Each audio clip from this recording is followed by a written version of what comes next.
States of America and to the republic for which it stands, one nation, under God, indivisible, with liberty and justice for all. If you would remain standing, please, for a moment. Reverend Carruthers will give us our invocation. Let us pray. Father, we come before you this evening, and we just thank you always for the bounty and blessing that you give. We would pray this night that you might bless this council as they endeavor to do the city's business, give them wisdom and insight, allow them to always be under your hand and protection. Lord, we would also pray for our firefighters and our police officers as they are engaged in the community, serving and protecting them. And then, Lord, a special prayer tonight for our new young officer. We pray that you would just pour your bounty upon him, bless him, protect him throughout his career, and just allow him to be a benefit and a bonus to this community. Lord, we thank you for all these things. I pray and ask it in Jesus' name. Amen. Thank you, Reverend.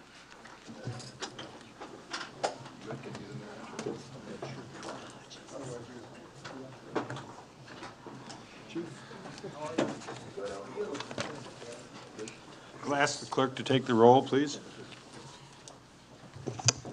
Okay, Councilman Templin. Present. Councilman Cisco. Present. Councilman DeGiulio. Still here. Councilwoman Gavarecki. Present. Councilman Rourke. Here. Madam Pro Tem McLeod. Here. Treasurer Armstrong is asked to be excused. Mayor Mategas. Present. We have a quorum, sir. Thank you. Ask for a motion for tonight's agenda, May 23rd. Motion. Support. Cisco is moved, supported by Councilman Templin. Is there any discussion, changes, corrections? Mr. Mayor, go ahead.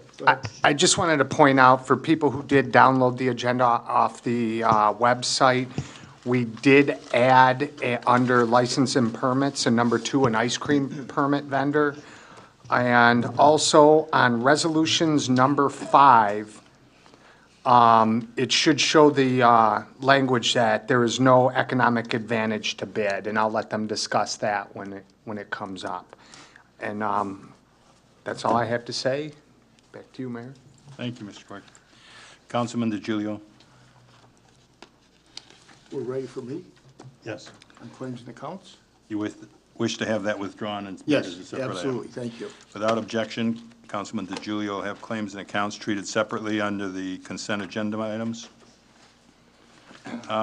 I would like to have an item removed and moved to a work session, and that would be under resolutions. We had a meeting this afternoon with the city attorney, the chief financial officer, and Mr. Kibbe and myself.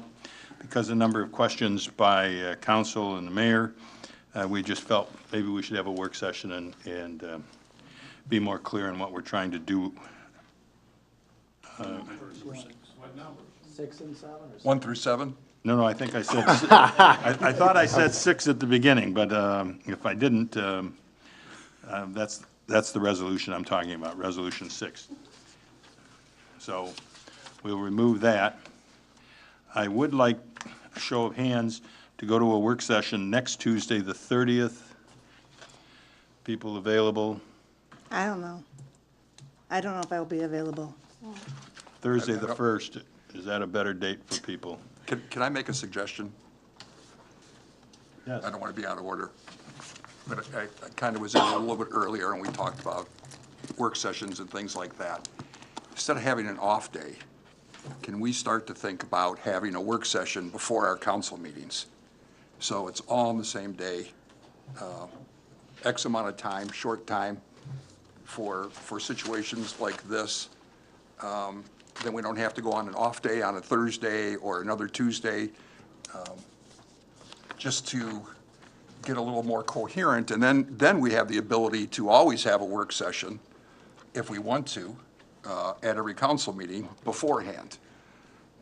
And of course, this would be up to the council to decide, but my thought was to have a work session like from 6 to 6:30 or 6 to 6:45, and then have the council meeting at 7. I probably couldn't do 5 o'clock for a work session, and I know there's others at work. it would be difficult for that to happen, so. Well, that's the issue. Have you heard his suggestion? I think we're free to discuss it at this point, would be that if we wanted a work session, we would say work session at 6 o'clock at the regular council meeting, and as soon as that work session ended, or 7 o'clock would be the next meeting starting. Does that make more sense to? I personally don't have any problem trying to get here for 5, but I understand. But back in the past administration, we did do that always. We met before to go over and discuss any items that were on the agenda, should there be a need to come up here and discuss further Sure. and move to a work session. So it does make it a little easier. I have no issues with getting here at 5 o'clock, but I'll abide to the rest of the council's timeframe on that. 5 o'clock, Larry? I think before, though, when you were on council, your regular meeting started at 7. Am I correct? Right.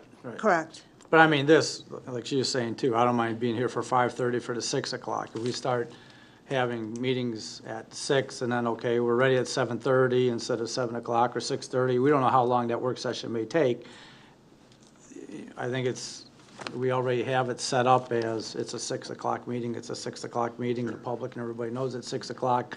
If we start fluctuating often, because this will come up often, I believe, and We can, I'd rather do the 5:30 and the regular council meetings at 6. If we don't have it accomplished, we don't have it accomplished. Maybe I can explain this a little bit better. This would be, we've had residents come up and say, why don't we have our meetings at 7? Why do we have to rush here at 6? And we've kind of I've heard it for a while. But I would say that it would be kind of like a permanent thing, that we wouldn't be changing back and forth on the time of the council meeting. It would be a change in the time in the council meeting. So we would have that ability to go beforehand whenever we wanted to. So there would be no disruption, as you're saying, Kevin, about changing back and forth. That wasn't the idea, was to change back and forth. so your suggestion is to move the council meeting to 7 o'clock? No. I mean, I listened to Tina and I listened to Kevin, I'm not sure. I don't think Kevin was suggesting that we move the council meeting to a later time, but simply establish perhaps a period 5:30 to 6 for a work session, and then starting at 6 o'clock. I have not heard from a lot of people myself wanting it later, and when we get into some lengthy, I mean, we've gotten out here at 10 o'clock, starting at 6. And I know a lot of the people who work would like to get home in a decent hour after these meetings.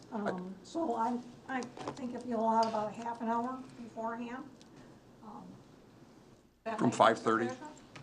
5 o'clock I wouldn't be able to do. 5:30 I could probably stretch if that's okay with everybody else. But I just want to say that, that we've had people, Gail, before you were on the council, that complained about the early meeting, at 6. So, and back in the old days, we used to stay here till 11 or 11:30 when we first started.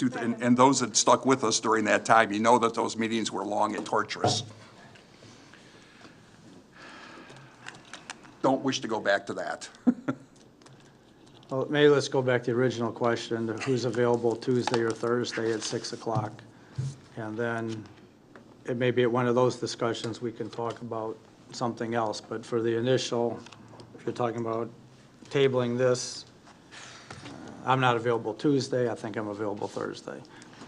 How many If you people want would us to get back to, be available Thursday, and then maybe we would add that item to the work session agenda for discussion. and get an agreement that works for the council, because I think your workday is mainly mornings. You. Councilman? Me?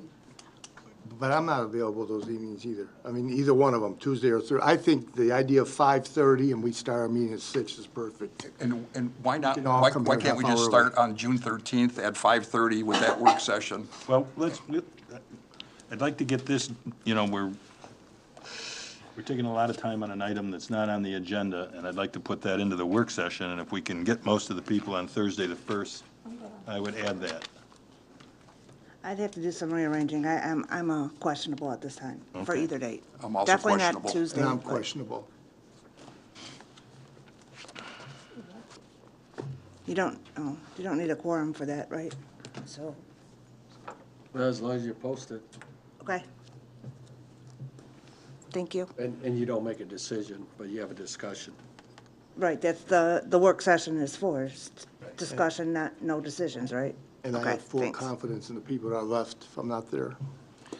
Well, I'm going to call it for Thursday, the 1st at 6 o'clock.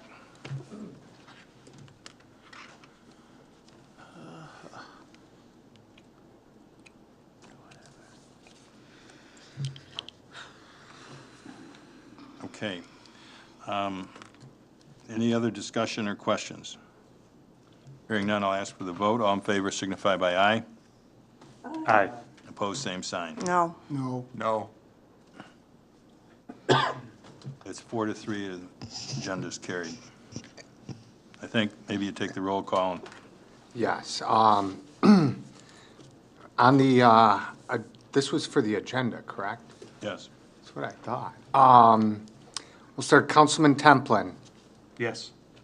Councilman Cisco, No. Councilman DeGiulio, no, Councilwoman Gavarecki, no, Councilman Rourke, Yes. Pro Tem McLeod, Yes, and Mayor Mategas. Yes. Okay, the yeses have it. The agenda is approved. Ask for a motion for the approval of the minutes of May 9th, please. motion, Moved by Councilwoman Gavrecki, supported by Mayor Pro Tem McLeod. Any discussion, corrections, changes? Hearing none, I'll ask for the vote. All in favor signify by aye. aye. Opposed, same sign. That's carried. Thank you. Now we have the pleasure to have the swearing in of full-time police officer Logan Wheeler, and Chief Wilkowitz will come forward and do the honors. I'd like to do the honors, but I won't. I'll let the city clerk do that. But good evening, Mayor and Council.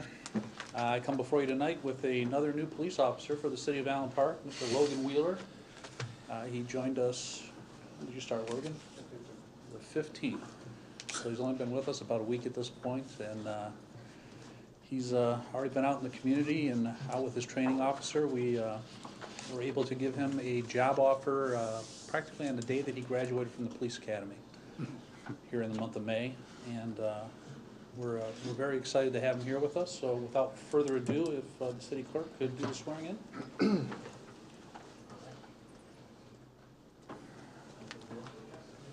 Raise your right hand. Do you solemnly swear that you will support the Constitution of the United States and the Constitution of the State of Michigan, and that you will endeavor to secure and maintain an honest and efficient administration of the affairs of the city of Allen Park, free from partisan distinction or control, and that you will perform the duties of full-time police officer to the best of your abilities, so help you God? I do. Congratulations.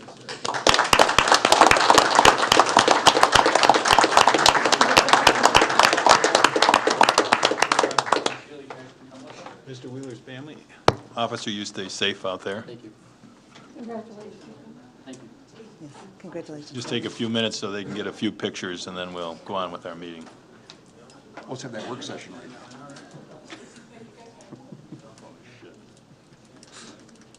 what happened the day of the parade? Did anybody go there? Were you there, Mayor? Yeah, Well, why'd you call and cancel it then? I was there to make certain everybody went home that might have shown up. Oh, okay. Did they go home? There was 4 people. Perfect. Rained like heck at 2:45. I know, but you know, during the time of the parade, it would have been okay. Because You didn't. I don't know. They moved all the food away from there. They weren't going to change the food. The whole thing is with that. Nobody does. It's kind of like, oh, what is that? It was on an agenda somewhere back in February. I think Kevin ferreted it out. That we talked about. No, it was just on somebody's, maybe, organization or something. Or at the end of one of these things. I don't know. Hey, one sentence.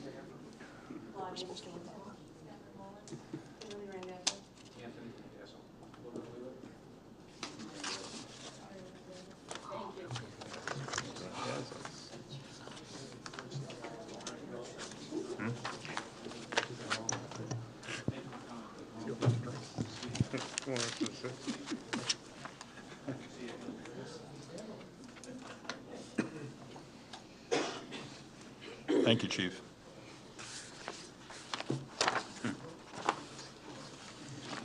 We'll go to organizational business, and the city administrator will give his reports, please. And once again, I'm the consolation prize. I'm gonna do my stuff before the next time, so you guys have something at least to wait for. Good evening, Mayor and Council, residents of Allen Park. The street improvement millage work is nearly complete over on Regina Avenue. They're working on just restoration of that area right now. The contractor is also working on Horger Avenue. A large portion of the south side of the street has already been opened to the public for driving again. And they're removing concrete on the north side near the Allen Road intersection, and then also on the south side at the dead end portion. I believe earlier this morning, the intersection was closed while they did some transition work there as well. But they are making quick progress over there. Prior to starting the street improvement millage work on Belfour Avenue, we're going to be replacing the water main over there in that neighborhood. There was a delay in receiving the piping, but I was informed today that that piping has arrived now, and they will be staging that, the contractor will be staging that equipment over on Arno Avenue for that install. They should be doing some preliminary work tomorrow and the next few days, and then they'll be starting the project in full after the holiday. We believe that'll be taking all the way through the month of June. They may be able to start on the concrete work for the road towards the end of June, but it's going to be touch and go at that point. The goal is to make sure that obviously the water main goes in first. The goal is to make sure that the roadway is completely open, coming from Champaign to Berkshire. Is that going to be Berkshire or Devonshire? Coming to Devonshire first, that's the primary focus. So we want to make sure that that is open before school starts.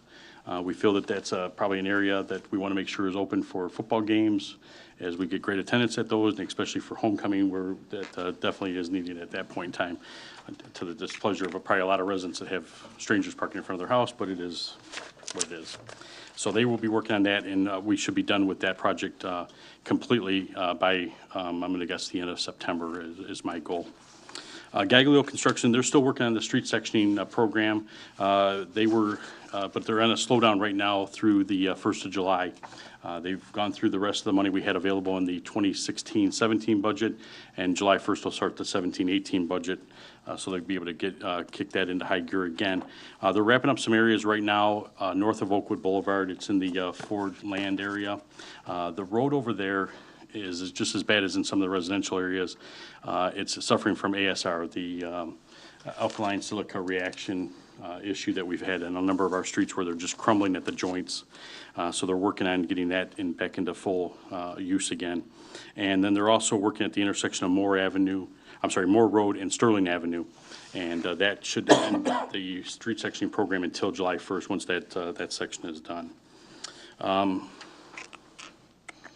Last week I met with Steve Wood of Buccelli Group and also DPS Director Murray out in the CDBG block grant area. We're going to be replacing a couple large sections of the roadway there on the Ford Line Road and also LeBlanc Avenue. I think there's a couple miscellaneous areas in there, but once we get through that section, that area on the south end is pretty good for the time being. And then we're going to switch the focus up to Roger Avenue.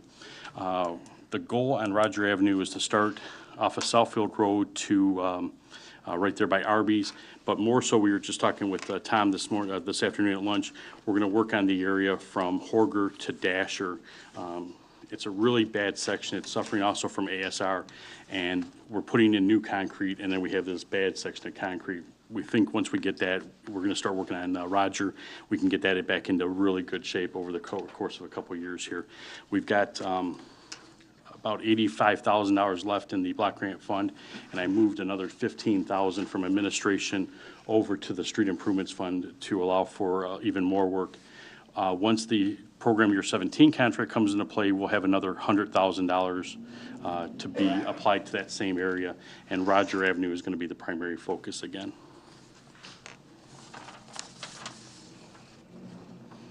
The DPS took delivery of their new tree truck last week. Just a point of knowledge there, this truck was purchased by the city council at the September 13, 2016 council meeting. Just to let everybody know how long it takes to get a delivery of an ordered truck.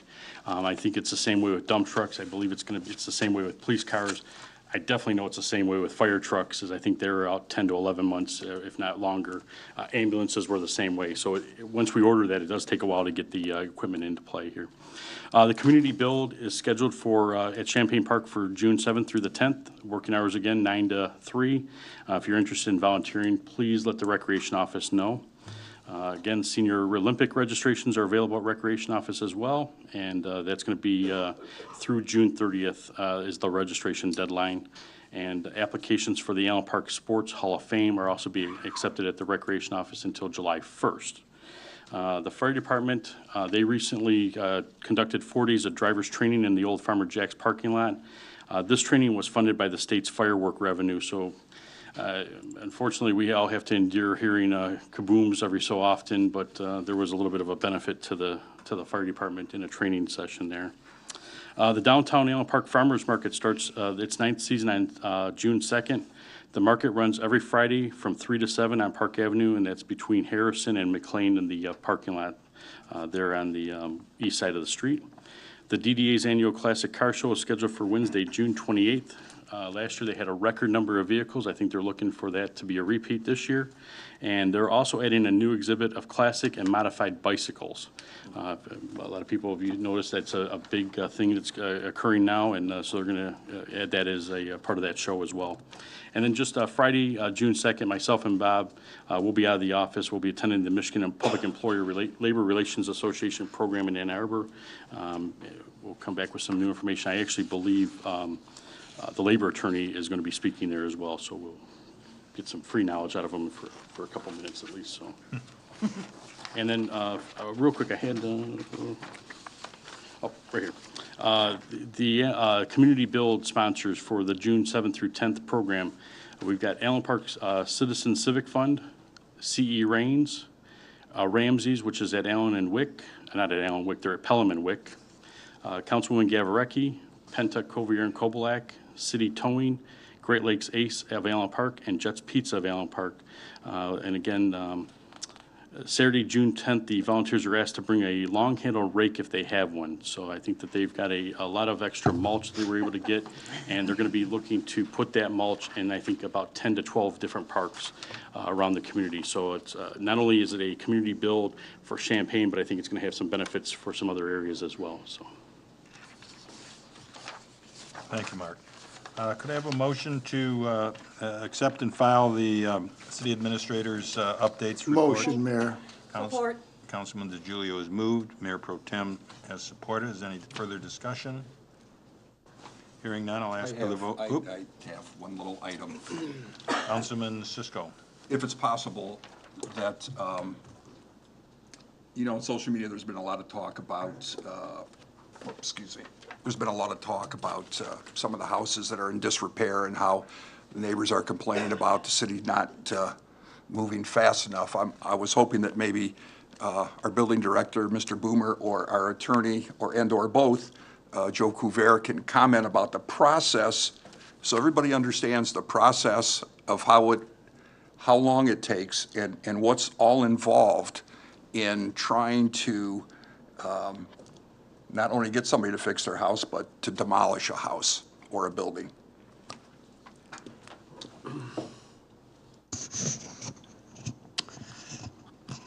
Well, every home is different. You can come on up too, Dave. So every home's different. We normally start out the process. Dave's department makes contact with the owner, and they try to notify the owner of what the particular problem is. And in many of these situations, we're dealing with people who don't have money to maintain their home. But even people who don't maintain their, don't have much money, they can still at least cut their grass and keep things neat. At least that's our thought with that. So we start out, in fact, what's good, the city has 2 new employees, right? And so they're going out there making contact with people. And oftentimes, that's all that's needed. Notify them that there's a problem, and most people do comply. Is that a fair, most people are, Yeah, I believe, I believe that's a fair statement. We do have 3 current ordinance officers that are scanning the city on a daily basis, trying to address the condition of all the properties, both residential and commercial. I believe Councilman Cisco is probably talking about 2 specific properties that are being scheduled for demolition. One on Philomene, I believe, is the one that we've actually had in circuit court, that we actually had a demolition order. They have appealed that decision. We're actually in that process right now, and maybe Joe can talk about that a little bit more, since I'm certainly not an attorney, but there's enough attorneys in the room, so I don't want to step on somebody's toes there. There's also another property that burned on Belfour Avenue. Actually, we'll be coming before this board to award that contract at the next council meeting. Been going back and forth with the low bidder on that project, and there's some issues with the condition of the building, and if they can get a fair hazardous assessment of the property and the condition of the property, or even get anybody in there to do that assessment. But either way, that award should be coming before this board at the next council meeting. And I believe those are the 2 specific ones that are getting a little bit more play on the social media. now, just to back up, and everything, that's true, everything you said, as far as I know. And, sometimes we have these homes, for instance, there was a home last year, a couple homes, and the one we have on Belfour, where the owner had died, and when someone has died, and if there's, it's like, who do you go after? Who's responsible for that property? And if the family doesn't do anything, we then have to we have to contact the family and encourage them to pick up the ball and do something about it. Someone has to open up a probate estate. And sometimes that works, sometimes it doesn't, and it takes some time. Now, we have gone to a public administrator. We've contacted one who's been helpful in a couple properties in the past year, who's actually cleaned them up. And so if we can get a public administrator to come in, and then and if there's money involved, if they can find some money, they can fix up the house. But each of these homes, it's like each one's its own little story. And some are, quite frankly, are sad stories. Yeah. And it really just takes some time to get these properties taken care of.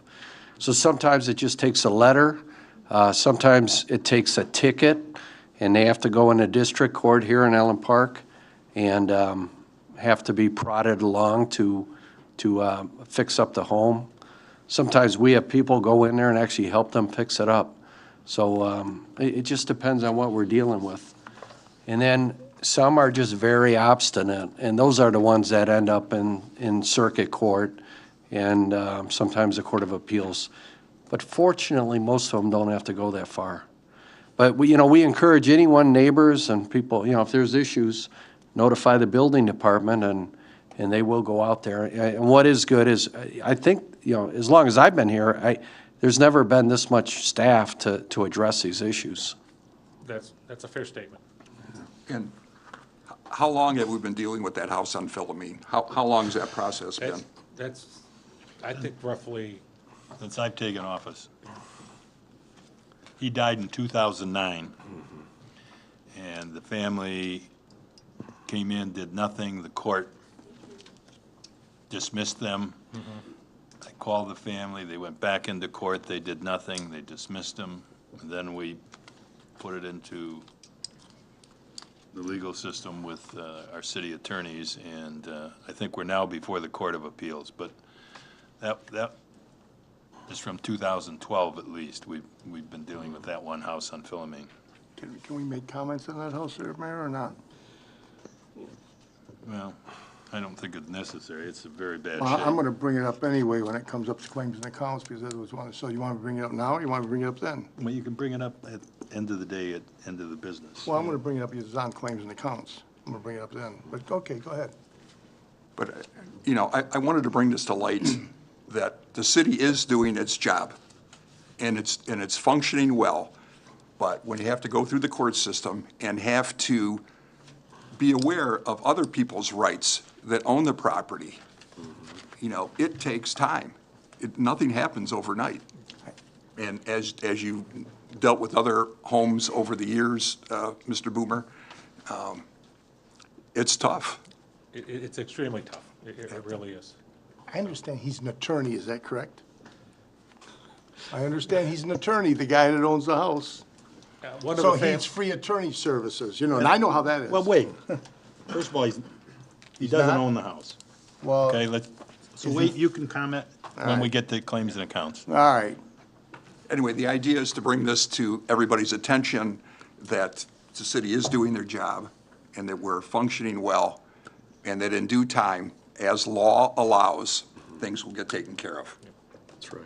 And we can't go any faster than that. Right. Yeah. And lastly, if there's anyone that has a concern, a citizen, feel free to call us, email us, any of the ordinance officers, the building department, and we'll try to address it as soon as possible. If I may add through the chair, the Belfour House is actually, we'll notify mayor and council of this at the, for the 13th meeting, but that's going to actually be billable back to the CDBG program income account. So we'll be able to get recover some funds for that and some legal expenses as well. So they cover the demolition and then a portion of PCK's expenses to this point. It may not recover everything, but it'll at least help the city get back some of the expenses. That's great. That is really good. Thank you, Mr. Boomer. Thanks, Mr. Boomer. Any other questions of the city administrator? Hearing none, I'll ask for the vote. All in favor signify by aye. Aye. Opposed, same sign. That's carried. Thank you very much. We're at public comments. On the back of your agendas are the rules for addressing the council and each other. So I ask you to adhere to those, and please come forward at this time with your comments or questions.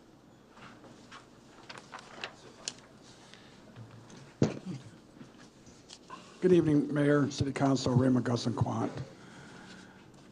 Through the chair, Mayor, if I can, to Mark Kibbe. Since it sounds to me like a lot of our streets have contacted a SARS disease, and because of that disease, it looks like it's really attacking our streets. Can you explain to me, or to us out here, exactly what this is? And if it is a SARS disease, is there a way to go ahead and prevent it from happening to all our other streets or the new streets that we are doing? And in the same thing, okay, I'm gonna bring up some houses in our city. All of us can see from the last major windstorm that there is a number, many homes. Either families are gonna need help or whatever, but they got blue tarps all over their roofs. Their roofs look terrible. I have no idea if some of those homes are empty homes. I have no idea if some of those homes are in foreclosure, or if they're renting, or those are owned by by renters, or what. But if we continue to allow our city to look like that, we're heading in for a major problem. We get one more major windstorm, I hate to see what our city's gonna look like. I don't know what's with these roofs.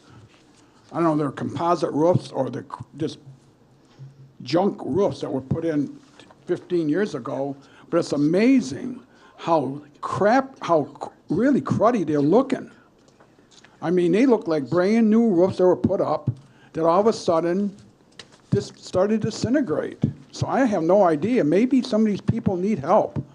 And you know what? I feel for them. I really do. But I know a lot of the neighbors out there are looking and saying, boy, do I got to look at that blue tarp on those houses and how long do they gotta look at them? So that, that is a major, major problem. It's starting to make our neighborhood really starting to look ragged. And I hate to say it anyway. So yes, Mark, you can go ahead and please tell me about this SARS disease that our contract.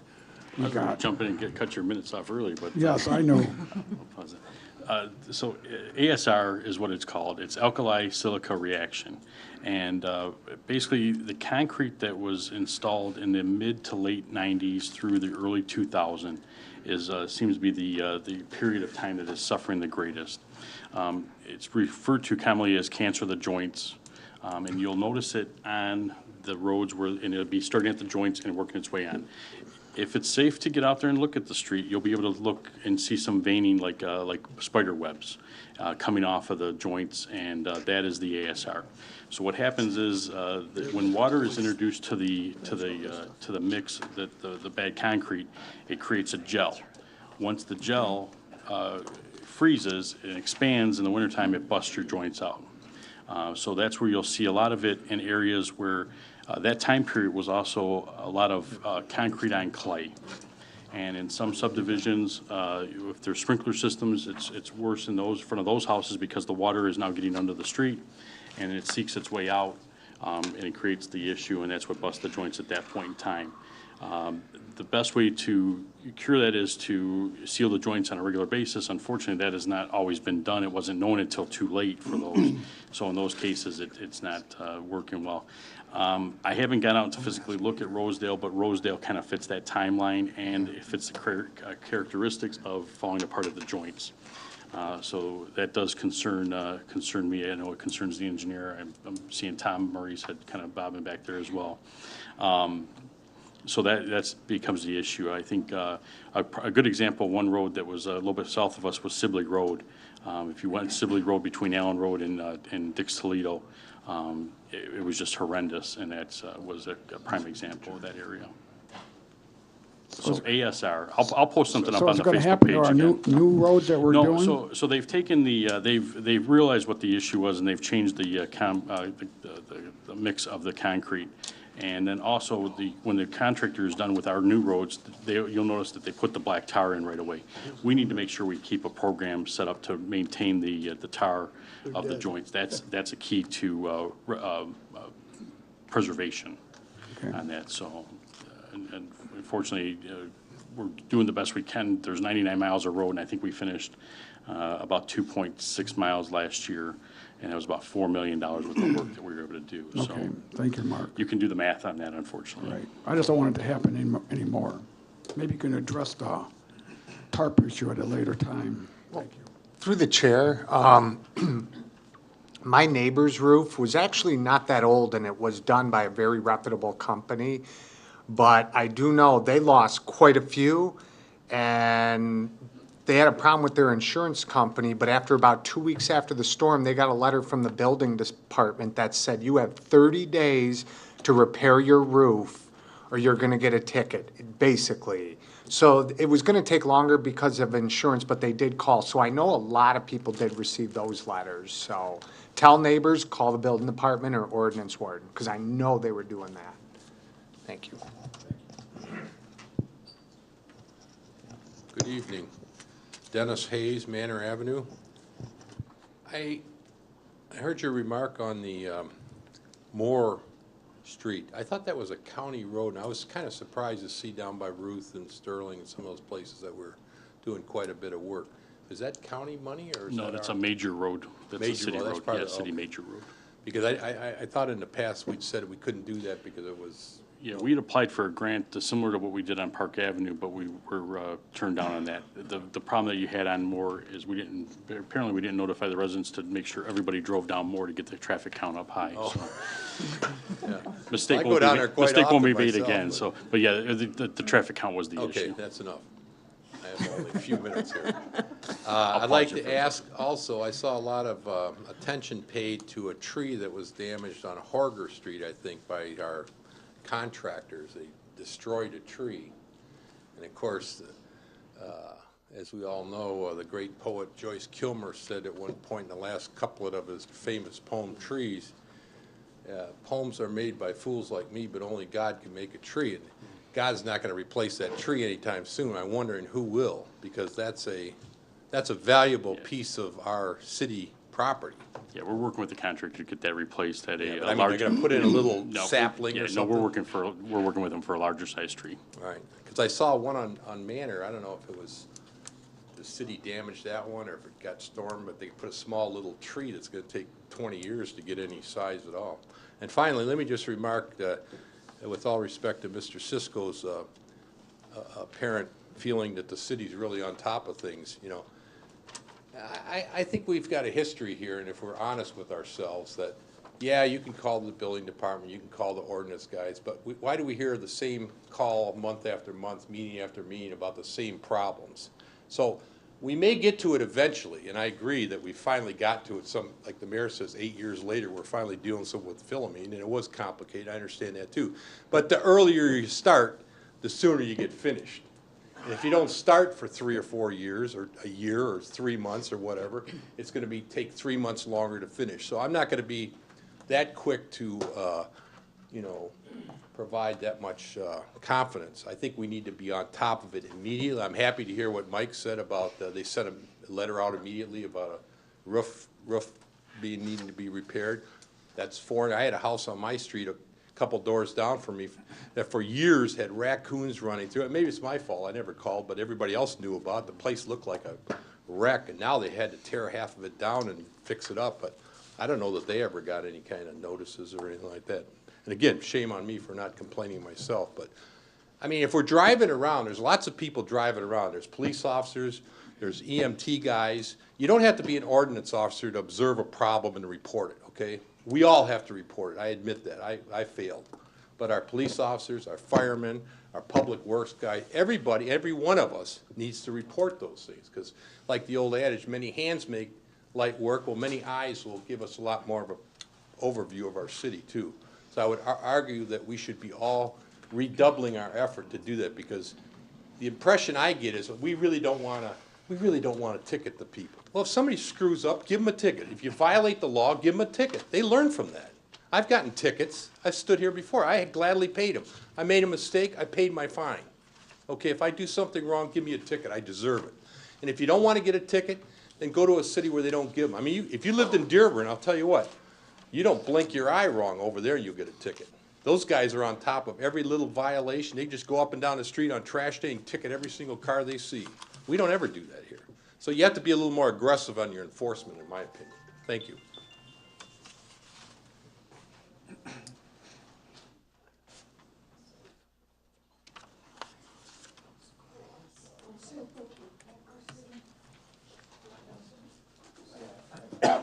Diane Kovac, Arlington Avenue. Thank you for letting me speak. Everybody knows that Arlington had some major sewer repairs done last year. Kind of nervous. Anyway, so our lawns got torn up, our sidewalks got torn up, our driveways got torn up. So over the last week, they came and brought fill dirt in. Finally, they're going to do some seeding, they told us. So I was on vacation when the fill dirt came. I came home and my neighbors came over. We have a tight community on Arlington. And they informed me, don't go near your fill dirt. Don't do anything with it because we found glass. So the city was called. This was my grass. The city was called and we were told that that dirt was supposed to be twice sifted and they didn't think it was. So they told us that it was either going to be replaced or sifted and seeded. So last week Saturday, nothing had been done, and I was gone for the morning. I came back and I saw the seeding had started. So a neighbor came over and said, well, they didn't sift, they didn't replace it. They told the seeding people to do a light raking. So my light raking had already been done, and I went out and did just a surface inspection. And I'm going to present these to you. As a master gardener, number one, I don't think you can grow grass in this fill dirt. I don't think you can grow grass in this. And I don't think you want to run your lawnmower over with that. So, now it's seeded. The mulch is on. This was after, like I said, after the raking was done by the seed company. So, I work for a major children's hospital. I'm also a master gardener. I had sod there. Not even gonna probably have a grass there anymore. So my concern is all the kids playing barefoot on our street with this glass. Hospital visits, stitches, cost to parents, days off school. People mowing their lawns, kids riding by on a bike, that glass flies by and blinds them. I'm mowing my lawn. I'm afraid to mow my lawn after this comes in. So it might not be a big deal to you guys, you don't live on Arlington, but this is what we've been having to deal with. So I'm going to ask you, number one, I want to be on record that I've submitted this stuff that has been taken from Filder on my street. So I'd like to ask the council what their reasoning was to ignore this issue after the city was called, not sift the dirt, not replace it as we were told was going to happen. Instead, the seed is placed, the mulch is placed, and this is what we're dealing with. So I want to know, what was your reasoning behind that decision? Number two, I want to know, where does the liability fall when we finally get an accident from what was in our filter? Who's going to be liable? Those are my two questions that I'd like you guys to consider. Does the mayor pass it down so you see it? I was told I could say something. So I'm really confused at how this happened. Yeah, I apologize. I was not aware that they were supposed to clear that, the glass out, so I will follow up first thing in the morning. I'll be out there. We'll make sure we're out there with the contractor, with the engineer. Because you know, that dirt is 4 or 5 inches thick. This was maybe a half an inch into the surface, all this stuff. I'll be contacting the engineer immediately after this meeting. We'll meet out there first thing in the morning, and we'll be working with the contractor. We'll get all that dirt out of there so we can get it back to the way it should be. There's no reason for that. I hate for someone to get hurt because that definitely, you guys, if you paid for sifted dirt, you didn't get what you paid for there. And our property should be restored to their original condition. And I understand that a lot of that work was done on that little boulevard, but we're still responsible so that, to upkeep that property. And as a homeowner, a single homeowner, I take great pride in my property. And I could show you pictures from before this happened and pictures after. And my property is looking really, really bad, as is the entire Arlington Avenue, which in turn brings our property values down on Arlington. Where on Arlington? 17036, the sewer was replaced between the dead end there on, what's that? There's a dead end street on, not Shenandoah, between where the school is and the church. Okay. That whole 2-block area all got sewers under our sidewalks last year, because we had so many sewer repairs on our street. Okay. So we've been torn, this happened to every house. It's not my house. Every house has their lawn torn up. Nobody was left out on this. Saw the new sidewalks there and the new driveway approaches that were put in. Yeah, that was all done, and it was. But that's shameful, That right is there, very that's shameful. And someone's gonna get hurt, especially at the end of our block there. We have a lot of little kids, I'm talking 1 to 3 years old, who are already out there barefoot. And a lot of people on that end of that block, they can't afford to water. So I don't even know if they're aware that their kids are playing in this stuff, but somebody's definitely gonna get hurt. Through the chair. Yeah. Yes?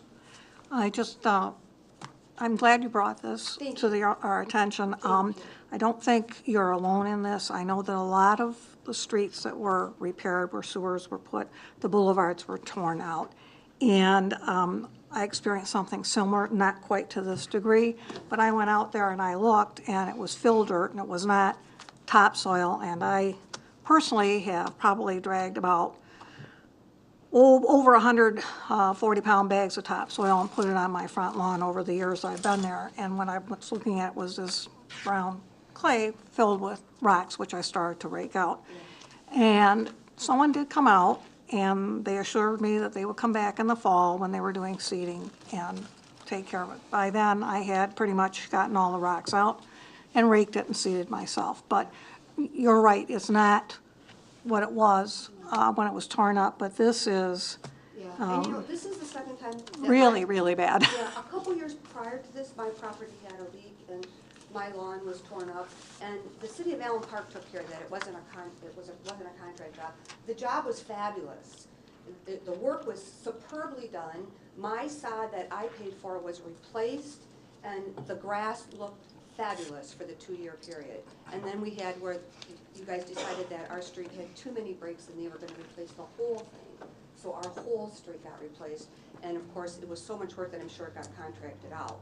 But at the same time, it's the city's responsibility to make sure that their contractors are providing a safe and clean environment for us to live in. And this, to me, is not safe or clean.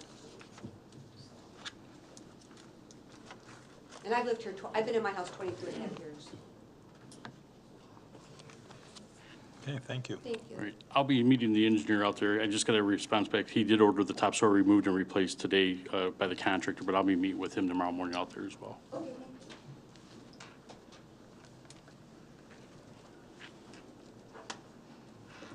I'm Nelson Zucchetto. I live on Philomene, about a half a block away from the house in question. I don't want to beat the dead horse on this, but if we just could have some more details. Somebody mentioned it was in circuit court, and then the decision, if a decision was made, is being appealed. What is the current status? Yeah, through the chair. So, you know, when I was asked, you know, how do we deal with houses? So, yeah, on the one continuum, you drop a letter off and people take care of them. And then the other continuum is, it's like pulling teeth. So, with respect to this home, an action was filed in Wayne County Circuit Court, asked the judge to require that this matter be, we call it the nuisance, be abated. The judge ordered that that house would be demolished. I think that was late last year. I don't know the exact date. As a result of that, the home is owned by a probate estate, and an appeal was filed, and that appeal is pending in Michigan's in the Michigan Court of Appeals. Is there any kind of timeline involved here? You know, and I get asked this question very often, and unfortunately, I cannot tell you when they are going to rule on this. And I hate to give anyone, I'm not sure when it'll happen. You know, it's possible the court could rule in our favor. We could be done.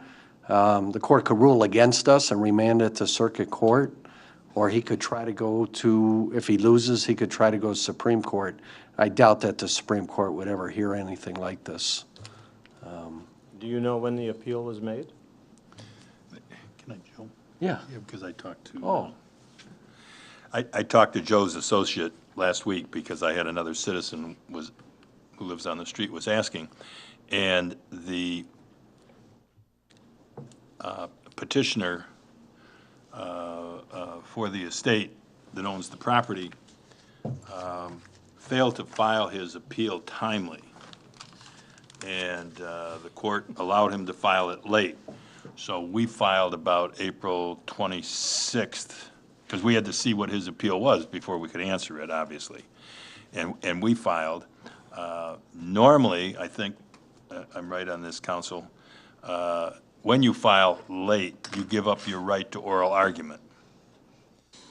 Now, if they give up the right to oral argument, then the judge would just rule on the basis of the briefs filed. They're filed and they're in place. The Court of Appeals docket for May and June, and there's not much dates left in May, but the June docket looks pretty much filled, and this case is not set for oral argument on those dates. So will the court rule before they go to their July docket, or will they, for some reason, allow somebody to have oral argument where their court rules clearly say if you file your documents late, you give up your right to oral argument? So, but we don't control, because the Court of Appeals has to issue a written opinion. And so if... so that could be 60, 90 days, your experience, Joe? Yeah, it's just so hard to say with any certainty. So What I can assure you is we're monitoring what's going on, and in fact, we were hoping because he failed to file his brief on time, we'd be able to just win on that basis, and he was given additional time to do that. So, If oral arguments are not allowed, is this particular case then on the same docket as those that have oral arguments allowed? well, because we haven't seen because that isn't published, we don't know that. So, I think what you're asking for is when is this going to be done? Oh, yeah. And I cannot, I am sorry, believe me, I wish I could give you an answer You when can't. it would be done. You can't force a court Yeah. to write its opinion. You have to give them a rather long period of time. I've had one case, this is my 8 50th. years, maybe? This is, well, not 8 years, but I I know, had not one in- court, not in the I had court one system. court I fail understand. to fail to give a written opinion within a year, and I had to appeal that court to a higher court to say, give us the opinion, one way or the other, you know? And, Well, with the number of lawyers that we either have on the council or living in the community, I think we'd have some weight with the Court of Appeals. That's more so than this one lawyer who, where is he, from Ann Arbor now or somewhere? The no, owner? it's down on, No, I think what he's Grand saying Boulevard. is where that gentleman lives. Yeah, right? but who That's has- what he's talking about. Well, never, political weight, I guess, is what I'm Well, looking you for know, here. I don't know how much of that really goes on with the court. They have their docket and their protocol and the way they do things, so. On another issue, since I live on Philomene, we did have some paving that took place within the last couple of weeks between Cowell and Park Avenue. But the intersection there at Cowell and Philomene is also in terrible shape, and I'm wondering if there's a pecking order as to which streets are done first. Is there a list or something? Yeah, we'll be, Available? we have a PASER rating we'll be reviewing to look at the next section of streets to see what will be on the primary focus of those. So, Okay. yeah, we'll see how that rates out at that point. Thank you.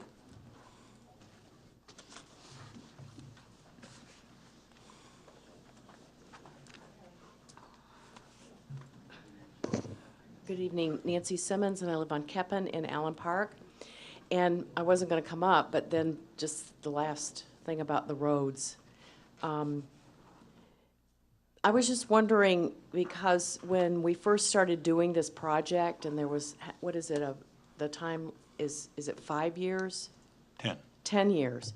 So I think somebody asked the question, and it may have been me, but I can't remember. At that time, it was either a special meeting or work session that we were discussing all of this, and the question was asked, you know, if it's going to be for 10 years, then how do you reassess as the time goes by where there's roads that are, that at that time were labeled as good and now they're getting bad? And so how do you decide, because I've been driving around Allen Park just looking at the roads or dodging the holes, and it just seems like the areas that were labeled as good or fair are horrible now. And now we find out that there's this other issue with concrete disintegrating, and so how do we, I don't even bother to call in about any of it because I figure there's no point. Because how are you going to get it fixed if it's not on the list? Well, we do patch. Well, I know. But the street repairs are either resectioning or redoing the whole road. I mean, Right. that's a major, And the patching change. doesn't stay. That's the no, problem. that's the problem with it, but at least it stops the pothole for some period of time, which is a little better than hitting it every day. Yeah, what we'll do, the engineers conducted a PASER rating, and it's a pavement assessment, I don't know what the SCR Whatever. is, but they do an evaluation that was done with a computerized truck, and it goes through and rates the road, and they're rated 1 through 10, 10 being good, 1 being poor, and there's different rankings on those all the way through. So you're kind of looking, and we've had this discussion of, do you go back in and keep a road from, that's a a 6 and keep it there because there's only a couple sections that need to be done? Or do you go and address the worst of the worst? And that's kind of the debate we have at that point, is there's a lot of roads on that worst of the worst roads. I can think in your neighborhood, I've driven down Watson, I've driven down Laramie, both Well, are that road that horrible goes shape. between the gas station and Gus and us is like Is a that part of Hamilton? mind zone or some mine zone, bomb, whatever. It's bad. And then the other focus of the program was to make sure that we treat every area fairly. Yeah, we don't want to hear Right. of anybody say, my area is getting more attention or less attention, you don't care about us. We don't want that. So we're So trying to you're evaluate and spend everything continuing around. to. Yeah, Okay, great. That's what I wanted to know. Thanks.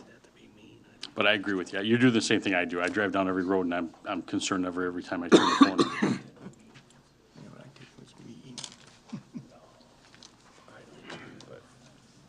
I understand.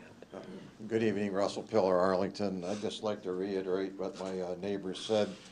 The street we're talking about is Arlington over in the Kennedy Summit. It's only a 2-block street between Watson and Shenandoah. Not only do we have a problem with the fill dirt and everything, and some of the neighbors have already experienced flat tires because the company that did the raking, or if you want to call it that, raked the debris and the glass and everything into the street. And I asked them, what are you going to do? And they said, we're going to come back by and pick it up. Well, they did days later. But, people drive through there in the evening and everything, and after it's dark, they can't see the glass, and consequently, they end up with flat tires. Also, this project started in about September, October of last year. Not once since then has a street sweeper been by to clean up the street. It's full of dust and mud and, well, now glass and everything else. And I think it would behoove the city to come by with at least a street sweeper and clean up some of the debris and everything that's there. Also, and the second thing is Kennedy Park there. It's a very active baseball season there right now, and the barrels are full. I've seen the city or the Parks and Recreation come by, they drive through the park, they don't pick up anything. There's one right at the corner of Arlington and Shenandoah right now that's it's overflowing, and it's been like that for at least the last 2.5 weeks. And that park is used every night at this time of year for Little League Baseball. So, and there's no place for the people to throw their debris, so it goes on the ground. Wind comes along, and us neighbors there have to clean up after the people from the park. But like my neighbor said there, you talk to the people doing the work there, and they say, we're going to sift the dirt, or we're going to replace it, and then they come by in a very quick fashion. They lightly rake it into the street. They come by and hydroseed it, and they're gone. And if you people haven't paid them in full yet, I think you should hold back some money until that is done. Thank you very much.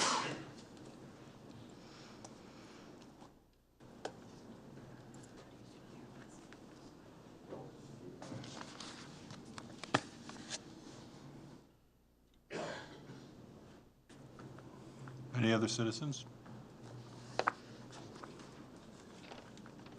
Seeing none come forward, we'll move to the consent agenda, and claims and accounts has been separated out. Have a motion to put the claims and accounts before the council. Motion.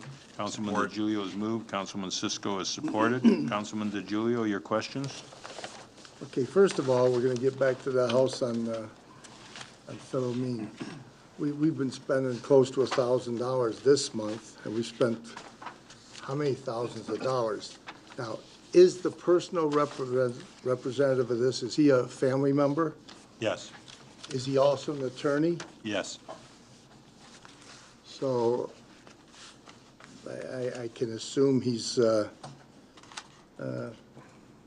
taking care of business for his family. What is his business anyway? What is the reason he's fighting to keep the house there?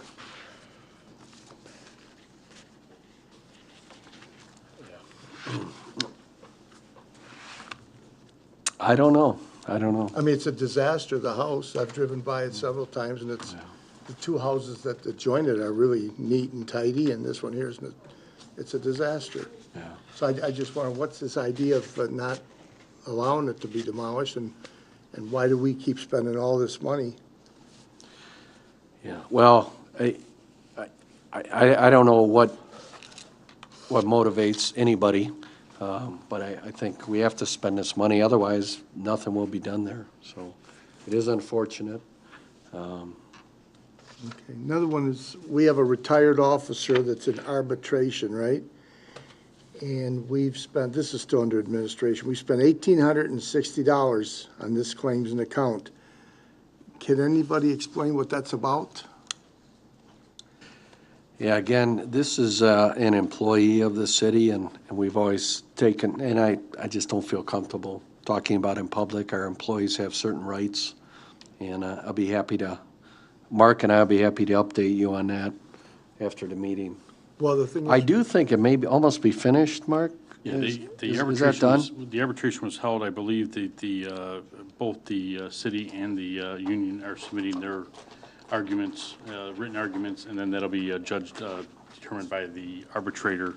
I believe the middle to end of June was the expected result. so we can't say what it's about, though? I mean, why are we spending this money? I mean, what's being arbitrated? We're not allowed to tell that to the citizens? They're paying the $1,860. Mr. Cady, can you explain any of that? Mr. Cady? That's why we have him here. I'll go That's ahead. why The argument was over amount of days that he felt he was due because of his retirement, and if he should have been paid those or not. We took the approach that he was not entitled to those days. Obviously, they took the approach that they were entitled to those days, and thus the disagreement and leading to the arbitration. Well, how much would those days have cost us that he's disputing? How much would we have? You know, Mark, let's not go into too much of, And I'll be, Councilman, I don't have that details in front of me at this point, so. Well, what I'm wondering is, are we spending more fighting it than we would be to pay no, him for a no. few days? No. Okay, will you give me that information? Yes. I'd really like to have that. No, I'll go ahead and say, we look at all those cases as well. I'm the same way as you, Councilman. We evaluate internally, is it worth the argument to spend the money or not? I don't want to waste the taxpayers' dollars, as you wouldn't want us to waste them, and you guys, we all frown upon that. But we're looking to make sure that we don't have a situation that's going to come back that becomes a precedent setting for the future, and it's going to cost us in the future. So it's better to fight that today, and so we don't have it again and continually pay for this in the future. Okay. Michigan Municipal League membership dues, it's $7,916. That's just for this year, correct? Yeah, we're still in administration. Yeah, last one. Last one. claims and accounts. On page one, I'm sorry, I flipped over. We need Bob or? For on 21. that one, or- No, that is for for membership for 2017-18. And that's what we pay every year approximately, Yeah, that? that went up, they put us, because we were under in the emergency management distress, we actually had a little bit of a discount, that ended, and we're back to our full-fledged payment now. Okay. And I see we've met the $15,000 deductible on the one lawsuit in our police department, correct? That is correct. So hopefully there's no other costs, or are there still going to be some incidentals? Yeah, I see there already is one incidental on the front page. Is that part of the 15,000? No, that is a different portion of that same person's lawsuit. That's So a different that's, claim. what does EEOC mean on their Equal lawsuit? Employment Opportunity Commission. So that's a separate lawsuit? Correct. So And there's that's actually two? a claim that has been filed. And we believe that's about completed. I think that ruled in favor of the city, or, I'm not even gonna quote on that, but I believe Okay. it's done. Okay, and then down here under City Hall, first payment, City Hall architect fees, $29,060. Allen Park City Hall, first payment of how many payments? Almost, well, it's $29,000. Well, Mr. Katie's limping up here. We're gonna get Mr. Cady If on he's this? gonna come up, I'll let him Mr. talk. I Cady, don't wanna- come right up here. Good evening. The architect fees, if you remember through the contract, were a percentage of the total construction cost. So we've started a spreadsheet on that, and I think the total fees was $229,000, I think, for the architectural services. So those costs will come off that until that's bled off, and So the 29,000 is over the 200,000? yeah, Correct. the total cost of the architectural fees for designing. And how often will we make these payments? He'll submit bills, I think, as he accumulates hours, but he does know what our accounts payable schedule is, so. As he accumulates hours, he'll turn in an invoice. Okay. And who's that payment to? The architect is Mr. Samuel, is it? Yes. It's Mr. Samuel, okay. And that's to do with the new city hall? That's the architectural services fees for the new city hall. Okay. All right, thank you very much. I'm done, Mayor. Thank you. Any other Welcome. questions by council? Hearing none, I'll ask for the vote. All in favor signify by aye. Aye. Opposed, same sign. That's carried. Go to the consent agenda. Ask for a motion for the payroll report, Intercity Baptist Church Annual Fireworks Display to be June 22nd. Motion. Final approval by the Support. fire and the ice cream vendor permit of Cooley's Ice Cream. Moved by Councilman Cisco, I think I heard first. And Councilwoman Gavarecki, did I hear you second? It was kind of a tie, so it doesn't matter. You can have it, Tina, that's fine. All in favor signify by aye. Aye. Aye. Opposed, same sign, that's carried. We're down to resolutions. Resolution 1 is to approve the Festivities Commission request to close down Allen Road from Southfield to Roosevelt from August 3rd, 5 PM until August 6th, 12 PM for the 36th Annual Allen Parks Arts and Crafts Fair. Could I have a motion, please? Motion. Support. Motion by Councilwoman Gavarecki, supported by Councilman Rourke. Any discussion? Hearing none, I'll ask for the vote. All in favor signify by aye. Aye. Opposed, same sign. That's carried. A resolution to approve the Festivities Commission request to sell beer and wine. Motion. Support. Councilman Gavarecki is moved. Councilman Cisco is supported. Any discussion, excuse me. Hearing none, I'll ask for the vote. All in favor signify by aye. Aye. Opposed, same sign. No. Matter is passed, and let it show that Councilman DeGiulio has voted no.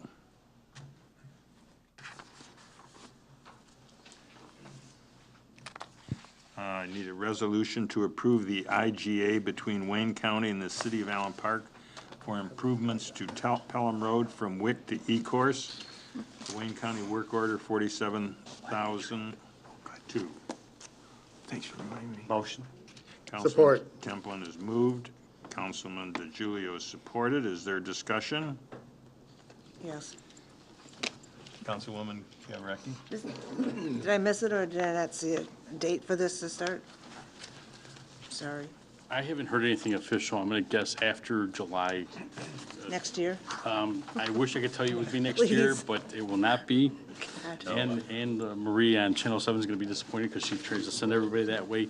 I know. So again, Pelham Road will be repaved from E-Course to Wick. Yes, that is the alternate route that most people are taking to get home and to get to work. Okay, so sometime in July. And we will post that up on the website and the Facebook, and if another item here gets approved through another means as well, so. Okay, thank you. I was told, though, by the county executive that he thought they were starting June 1st. So it'd be very interesting, since they're trying to collect the money from both the cities. Our initial percentages, as you saw in the whole thing, our cost is twice this. It's gonna be $73,000 or $74,325, I believe, something like that. So we're paying the 36 up front, and then we have a balance to pay them? Right. The other question is, we've had this discussion before, and since you have the ear of the county executive or MDOT, can we put the no right-hand turn on Roosevelt to help avoid? We've talked about this for months, and obviously, if everybody's not gonna go down 94 and they're gonna get off at Southfield now, guess where they're gonna go? Can we try that one more time? So they don't block the fire station. Oh, they already blocked the fire stations, good having our police car there, but, and like Mr. Beaton had brought up, where's the sheriff? We're still waiting for a sheriff to sit there on a county road, so.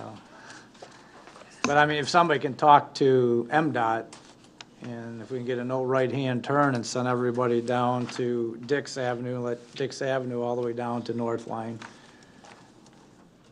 I mean, you're talking a bigger mess. It is a bigger mess, because they're working on Southfield, so that's like backed up too, so. No, I know. I mean, oh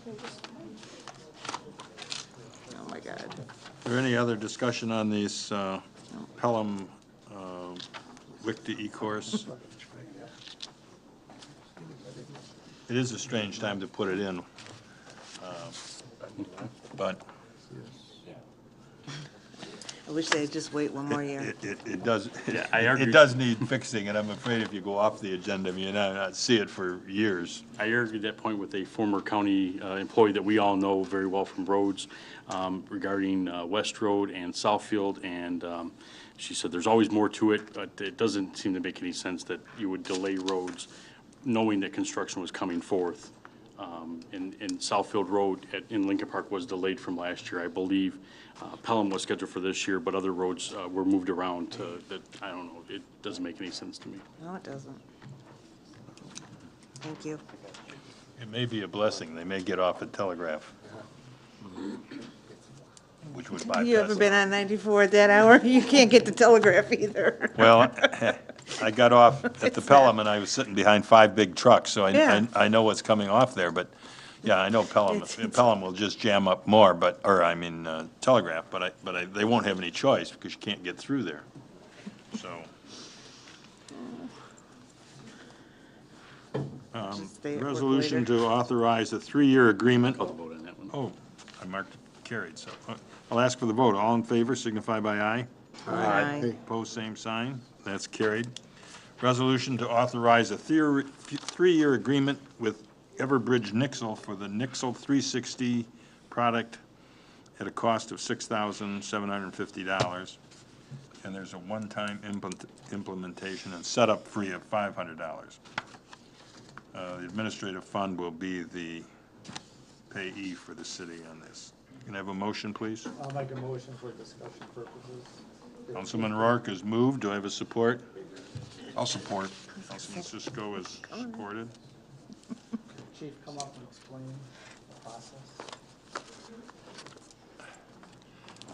Which chief you want? I'll try to. Chief LaFawn is pointed to. I'll try to, and I'll start as well.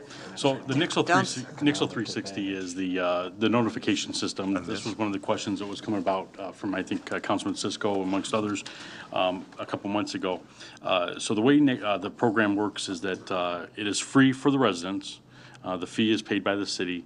Residents can go on to nixle.com, sign up to have it have your notification sent to your cell phone as a text message. They can be sent to an email if you so desire, and various notifications can be sent out by the city. Because it is the Nixle 360 program, we can send out not only public safety announcements, but we can also send out announcements for like a water main break. We can send out, there's no power, wind advisories. We also have the ability to send out notifications for the street fair, for the car show, anything like that. We're not limited to just public safety aspects that you are under the free portion that is allowed. So those can go in, and again, it would be just notified back to your cell phone, and you pick the district you're in. So for us, 48101, if you want to know what's going on over in Dearborn, pick up their zip code. If you want to know what's going on in other communities, and they have a list of those as well. You can sign up for that as well to have those notifications come in. This also contains the reverse 911. system. So if we do have a water main break, we can segregate a certain particular area that is being affected by that water main break, and we can call those phone numbers. Typically, that would be through the landline, but I think you can also register your phone number and address as well. I'm not 100% certain on that aspect, because everybody seems to be using a lot of cell phones now, but you do have a notification means to get that back to the residents in a reverse 911 system. I think you covered most of it. I know Councilman Cisco had asked about this, and so I looked into it. We call it reverse 911. It's not technically, it's not through the public safety answering point, so it would be through the city. But it does allow, it's scalable.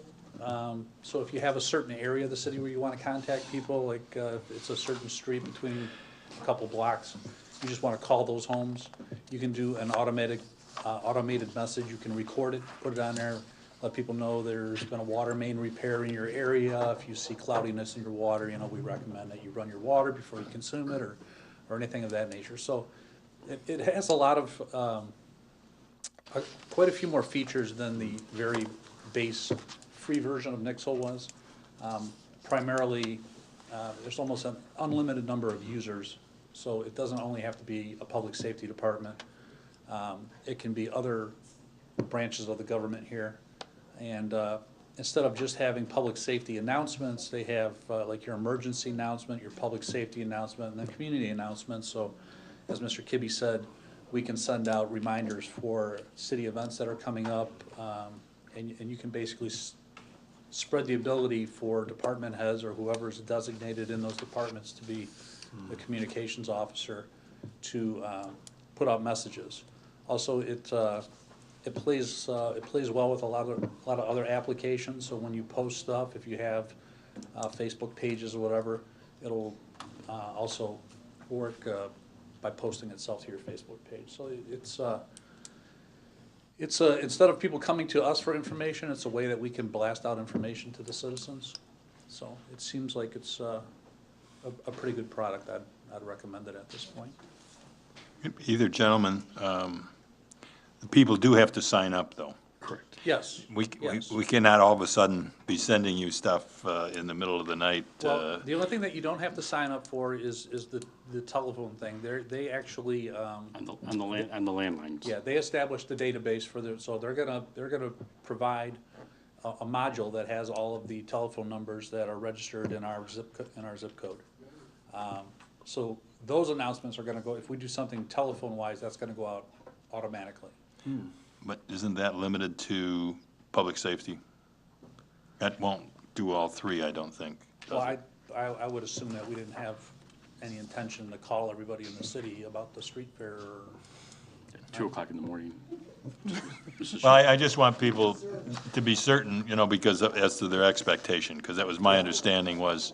Yeah, but for like the daily. Yeah. The daily thing, you would need to provide us with a contact, whether that be if you wanted it through text message or email, or you wanted, it's predominantly outside of the reverse phone calling.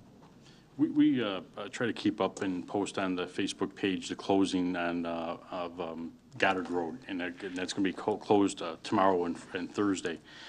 We get a couple of responses on there. Thank you. People are forwarding that on because they notify others that it's going to be closed. I think this is a prime example of something like that where we're going to be able to send that notice out.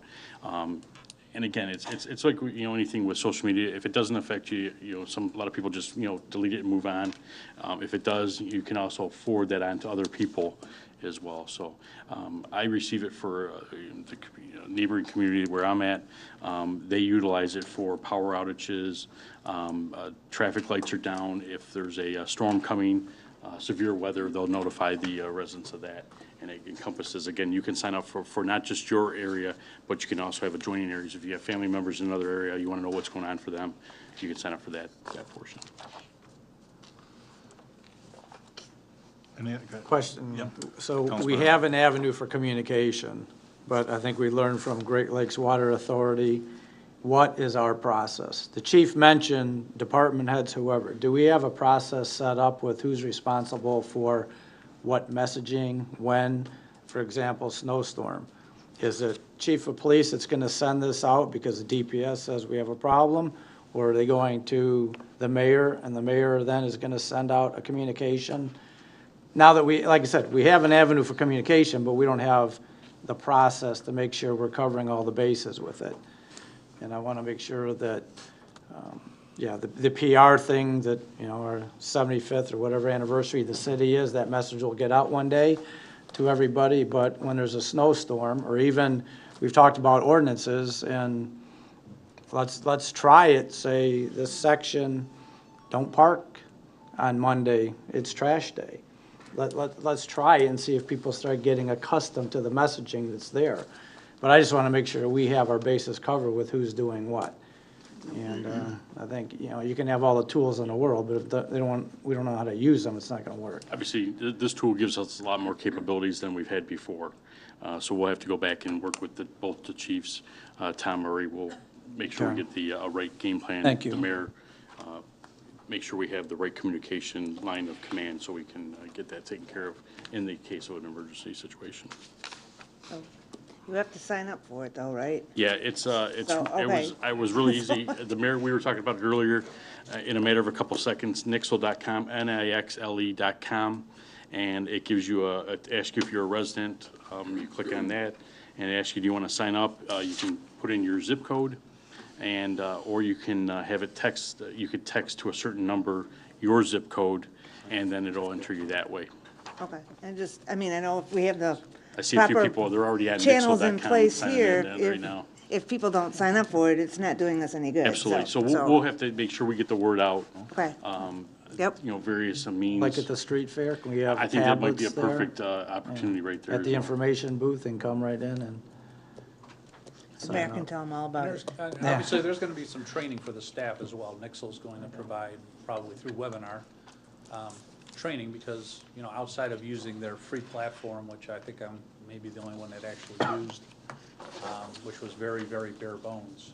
A lot of these features, you know, are not familiar to us, but I've attended one webinar with the person from Nixle. It does, you know, the interface does seem rather user-friendly, so it shouldn't take very long for everybody to get up to speed on how to use it. But having the ability for several different departments able to get their message out is probably one of the most important features of what this particular paid-for product will provide us. Just a question for clarification. There seems to be two factions going here. One factor that you sign up for, and then you mentioned a database that they are providing of all the landlines? Yes, they're going to provide us with a telephone database that's going to be specific to our area code. And what will you do with that database? Well, one of the examples I use is because it's scalable.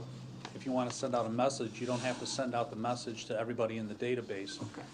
You can use the map interface to say, I just want to send it, we've been talking about Arlington, so you want to send out a message just to Arlington Street. You can select that, and then it'll only call the homes that are listed as being on Arlington Street in the city of Allen Park. Okay, so basically, anyone who has a landline, we would expect if there's some crises, those individuals will be contacted automatically and not be signed up. Yeah, the only thing I'm not sure about at this point is that if you log your cell phone address as being in Allen Park, if it's automatically going to include your mobile device, but the landlines would definitely be in there. Okay, so signing up is for other alerts, et cetera. If you want to get text messages Or if you from don't have a us, landline. Yeah. Right, thank you. If I can, through the chair, when Chief Wokowicz was working with Everbridge Nixle, the company, mentioned that this would be going into, if approved, it would go into effect for July 1st. They actually have offered to start that process and allow us to have access to the Nixle program before that time. If it's approved tonight, I think it'll start immediately after we contact them. It's a little bit of a twofold. It helps get us up to, you know, into the system quicker, but it also helps that they don't have an inundated amount of new customers coming on July 1st, so it kind of helps them spread that out, but there would be no cost for that. It would still be a three-year, 1-month contract for the same cost, basically. Yeah, the contract will begin July 1st. The 7 weeks leading up to that are free, according to Nixle, which is we can, I guess, use the time as like a soft opening to kind of learn the product and start sending out some stuff. Call people at 2 o'clock in the morning. Make sure they're all home. That's, and that, actually, Mrs. Strobeck is absolutely right. You know, we need to make sure that we don't overdo it, because if you overdo it, people will not respond, they won't take notice to it. So, you know, we need to make sure that we pick and choose our notifications carefully. Any other questions by council? Councilman Cisco. Yeah, so the program that we had before was for free, Yes, which is why we had probably low usage. why we had it, because it was free. It was free. All right. I mean, for that, you know, there was only one point of contact under that program, so, you know, obviously it didn't offer anything near what their real products. So, and as we know, landlines are becoming somewhat extinct. Yes. You know, I did break with my landline a year ago after having it forever. So are these messages that go out, and as we're talking about messages, is that going to be a text message Over the telephone? over your cell phones? If you sign up, you're signing up with your cell Sign phone. up as a text message, so anytime we put out an alert as a text, it'll go to all the cell phones that are signed up in our system. The thing that I'm unclear of in this point, and we're gonna get to with them, is that what do you get when you sign up as a consumer? That I'm not completely clear on. If you provide your name, address, home phone, and cell phone, are you gonna get everything sent? You know, even the voice messages would come to your cell phone at that point. That part I'm not clear on yet. I'm assuming you would, if you sign up, then you're gonna get, you'd even get the voicemails to your cell phone. Because like you said, you know, most people they're getting rid of their landlines. Yeah. So I would think, I don't wanna speak for them, but I gotta imagine that, they've taken this into consideration as well. All right, so everybody has lots of work to do on this to yes. figure out the program of how we're going to all gonna be new attack to it, so. But you know, I guess the point is getting started. No, and I think it's a good idea. I think it's a good idea. So thank you, Chief, for doing that. Any other questions by council? Hearing none, I'll ask for the vote. All in favor signify by aye. Aye. Opposed, same sign. Oh, I should add, there's no economic advantage, so that should be in the resolution. 2-824. And that would apply also to the next resolution, which is the towing contract with City Towing, Inc. for police towing services pending final approval from the city attorney. Can I have a motion for that? Motion. Support. Mayor Pro Tem McLeod has moved, supported by Councilwoman Gavarecki. Is there any discussion? Two questions, maybe for the Councilman Rourke. attorney with the contract. Attorney over there hiding? Since this one we're looking at is from 2004, obviously. Section 3 talks about the towing company shall provide proof that it has suitable property within the city of Allen Park that can serve as a vehicle impound yard within 60 days of notification by the city. Do we still have that space, even though we sold all this? Yes, we have our own impound yard, so that would be non-applicable. So Okay. it could be language that could be struck in the contract. And then the other ones, I know we're readdressing the fees, but section 17 has those fees in there. So those will all be, Yeah, is that the, yeah, we're gonna go through that contract Okay. and update it if council approves this. But thank you, Kevin. Mr. Mayor. Councilman Templin? I see I'm looking at the tow fees, and there's a lot of minimum charges. Well, why and what's the maximum charge, or, I mean, why are there such a, I looked at some of the other contracts, and I didn't see that many minimum charges. It seems like ours, we have an excessive amount of minimum charges. You know, these are the things that were proposed by the tow company. You know, everything's negotiable. Right. My experience with the tow company is generally what the minimum tow charge is on there is what they charge.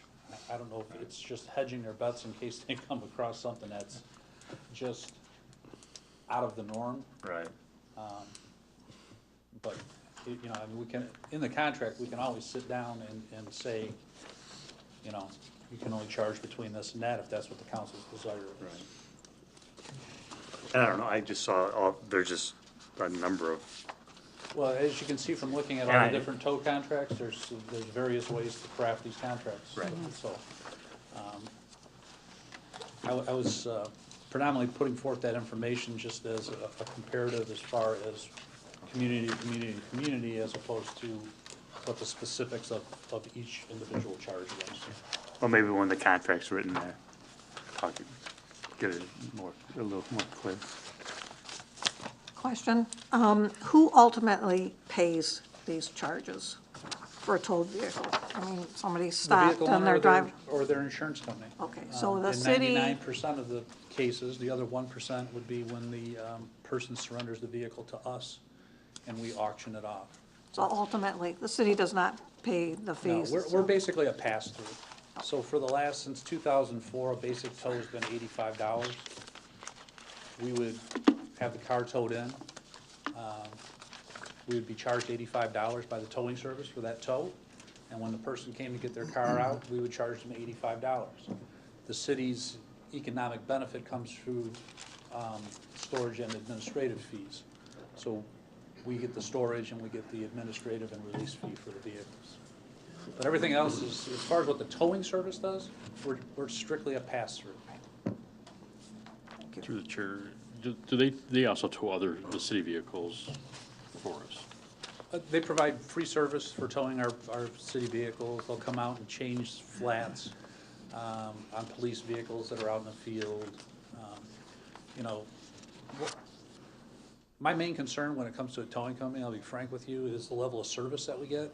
It's not really the name on the side of the truck or anything else, and this particular company has been, you know, exceptional to work with. They really have. We need a towing service that when our officers call because they need a car towed in, that the officer's not stuck behind that vehicle waiting for 45 minutes, for an hour for a record to show up. And, you know, we have record drivers from this company that live here in our community, and they're routinely on scene honestly, before dispatch dispatches them, because they have the ability to monitor our radios. So they're already on the way before dispatch even says, you know, city towing, go to such and such a location to hook one. Okay. Any other questions by council? Hearing none, thank you, Chief. I'll ask for the vote. All in favor signify by aye. Aye. Opposed, same sign. That's carried. Thank you very much. The last resolution is to enter into a professional service agreement with J.S. Big Construction Company to provide construction management services for the new City Hall and Police Department to be located at 15915 Southfield Road, pending final approval of the city attorney.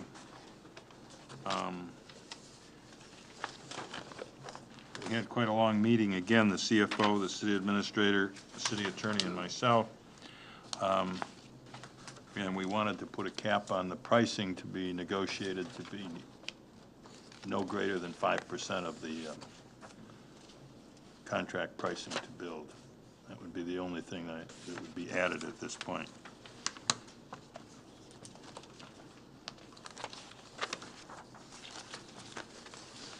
The Municipal Complex Committee had a 5.5% number sent to them when they were looking, going back some time. The only other bidder of the four, that was their bid, 5.5%. That was Mr. Samwa's Construction Management Corporation arm. So if I could have a motion. I'll make a motion for discussion purposes. Support. Councilman Rourke has moved, Councilman Cisco has supported. Questions? Because I thought this was going to be another item we were going to table as well. Because I guess my question is, and you brought it up a little bit about the committee that you had sat down and set a 5% cap. But did we put out a request for proposals for construction companies, or is this SAMWA that says, here's somebody I recommend, or how did we come with the VIG company? Well, I'm not certain on how everybody was contacted. Of the four groups that came in and said they had a bid or they weren't interested, which one of them said. Mr. Samwa, though, I think when he was brought in by the council as the architect to design the City Hall facility, listed two different prices, one for his architectural services, and then he has a construction management company, which is a separate corporation. And he advised us at that time that that was a 5.5% number. I think that's a number that we seem to have found common throughout the industry, but we felt that for negotiation purposes, we wanted to be somewhat below the industry average, if you will. I can't tell you more than that. But did anyone else bid on this? I mean, is anyone else aware that it was available out to, Well, Mr. Samwa, the architect, his construction put the manager. bids out? No. We also contacted a number of other groups to see where they were at and their availability as well. Dave, maybe you can help. Yeah, hopefully I can shed a little light. Thank you. We've actually contacted, and I just wrote down 5 different organizations, like I said, CDPA, Construction Enterprises that did about 10 years worth of construction, Baker College, although they didn't do the last remodel. CBRE has a construction arm, Cressa has a construction arm. So those are the organizations that we talked to. Got proposals from, some similar, not always apples to apples, but as close as we could figure.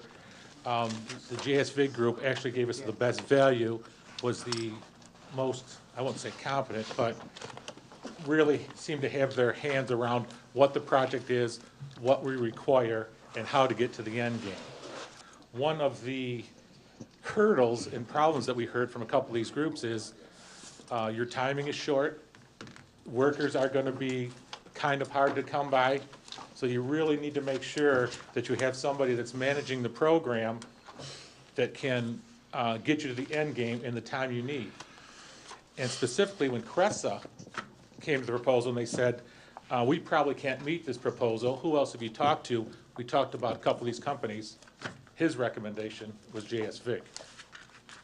I don't know if JSVIG even knows that, but he had a couple of corporations that were actually recommending him that we talked to. Part of the hurdles, like they said, that we're going to come up against is the lack of skilled trades and contractors available in the state of Michigan, and specifically in Detroit. And 3 companies warned us, if you don't go with a very high visible profile company, the subcontractors may not show up on the job. So that's a huge concern. So, and truthfully, my biggest concern with a couple of the groups that may not have the capacity to pull off the construction in the time frame that we need pulling it off. So like I said, those are the 5 companies that we had conversations with about the construction for the community center / city hall proposal. Now, have you dealt with VIG personally? As far as In a periphery, JSVIG originally did the court roughly 25 years ago. They were actually the construction company for that. Here, they won't be the construction company. They'll actually be managing the construction of the facility for us. They'll be in charge of all the subcontractors, things of that nature, as well as helping the architect finalizing the plans, getting the most cost-effective materials, methods, things of that nature.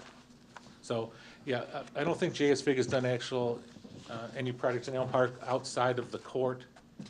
I think they did the brownstone, the physicians on the corner of Englewood and Allen. I'm almost positive I saw He this may have, sign. I believe so. I can check that. I know they did at Wayne County Community College there, the big arts. center. Heinz Performing, Proctor. right.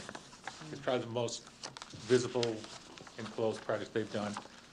I believe everyone was forwarded, hopefully, a syllabus of a lot of their municipal projects that they have done.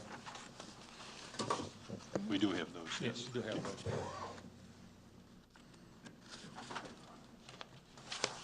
Councilman Cisco. So tell us what a construction manager does. He helps after the, well, even before the final documents are done by the architect. He kind of works hand in hand with the architect on materials, whether we can be more cost-effective in the materials or the design, since they actually know how to build the building. As you know, the architects, they love to design the buildings. Sometimes it's not as practical as actual somebody that's constructing the building. So the first step is sitting with the architect, making sure that it's the most cost-effective as possible, keeping in mind they still are percentage-based. They actually will help with the drawing up of the contracts for the sub-trades. All the sub-trades will be responsible for, to the general contractor. They'll actually be the person that will be on site on a daily basis on the city's behalf. I'm going to assume that we're still going to have a representative to deal with JSVIG or whoever, but they will actually be the one that actually is at the project on a daily basis. So that was going to be my next question. Are they going to be on site daily, and what does daily mean? 30 minutes, 1 hour? No, it's 8 hours a day. They are in charge of, or 10 hours a day, whatever it is. They are in charge of all of the workers at the site. So if there's a worker on site, that construction manager should be there. Yeah, typically they will have a person there. And does he have a different kind of hat on? So when I go by and look for that colored hat? Probably. Put that in the contract. That's a good question. It is. So is there one person who's the construction manager, or there are a number in this company that are construction managers that would, on different projects that they're obviously working on, someone different might be there versus the person that might have been there for 2 or 3 weeks or whatever, and then somebody else comes in? I believe in the documents that you have that actually one of the two owners of the company is actually going to be the construction manager, Joe Vig himself. Unfortunately, he is out of town. He's actually in Ireland today, so he was unavailable to come to this meeting. But he says that he will be the point person and the one that would be on site most of the time. They have probably 4 or 5 lead foremen or contractors running the jobs. Or project managers. Project managers, Right. yeah. When I was at another community, we used JSFIG through a grant that was actually received by the city of Riverview. And Joe was around, but it was usually Denny, Denny Levetko. Yeah. Who actually, I believe he's just retired, Dennis. All right, so Dennis Levetko will not be one of those guys. Breaking news. But we did find them to be very workable. Yeah. And actually, even when we talked to Mr. Samoa, even though they wanted this piece of the pie as much as possible, he said that JSVIG is more than qualified and it's actually a good choice. They're a good company. Yeah. Now, he threw out a number here, this $4.245 million for this project at the 28,000 square feet. Is that within, I know, Mayor, you were throwing out numbers, $150 per square foot before and these other things. Is he in line with what the architect? Because I know, some of the comments in here, he said that was conservative. He sounds like he's aggressive. We're gonna be in here sooner than later. He went over the architect's proposed budget, and he thought that actually was very workable, and that the architect's budget was very conservative. So the construction could be done in those parameters. Okay. I don't want Bob coming back up here again saying, we need more money for the facade.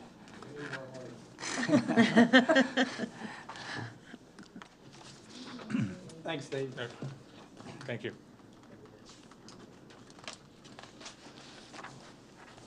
Any other questions?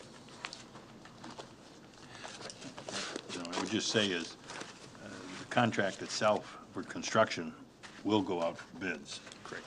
That will be required to do, so there will be a relatively hard number, you know, that he's got to meet the drawings and dealing with the construction manager and come in on that budget or under. So, if there are no other questions, I'll ask for the vote. All in favor signify by aye. Aye. Opposed, same sign. That's carried. Thank you very much. We're at other business. Any comments by the individual council? I'll just Councilman Roy. welcome Officer Wheeler, and thank chiefs, both chiefs over there for getting the call in line and everything like that. Hopefully it works appropriately. And thanks, Mayor, and for at least trying to have a Memorial Day parade. So, I know a lot of work goes into it within Deb as well, so thank you.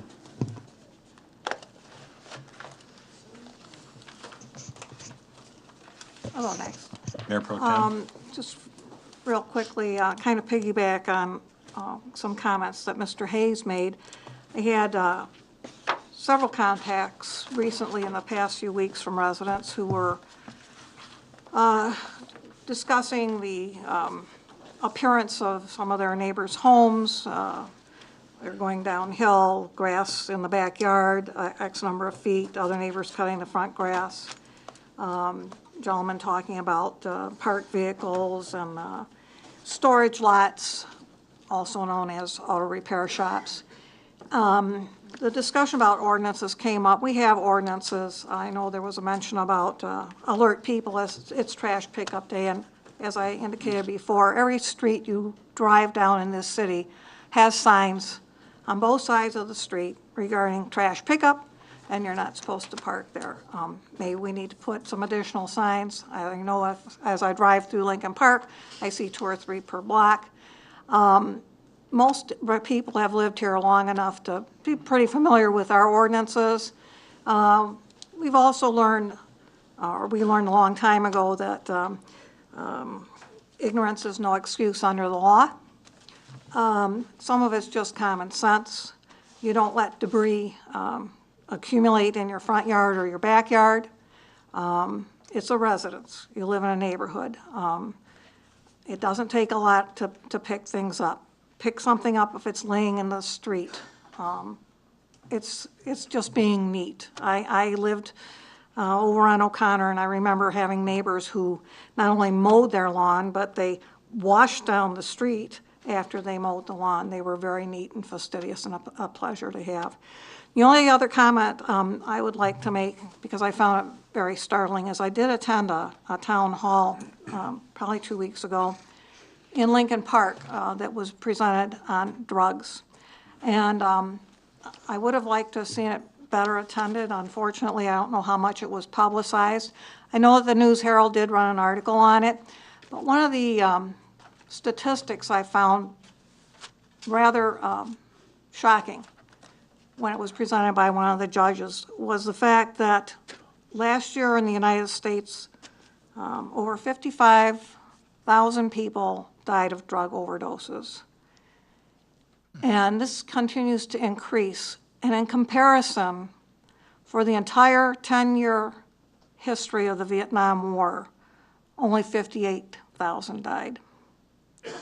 And that was a little hard to digest. The fact that in 10 years of a horrible war, we lost 58,000, but last year we lost 55,000 to drugs. And one of the comments that one of the board made was that we had a lot of protests about the Vietnam War, but nobody seems to be protesting about drug overdoses.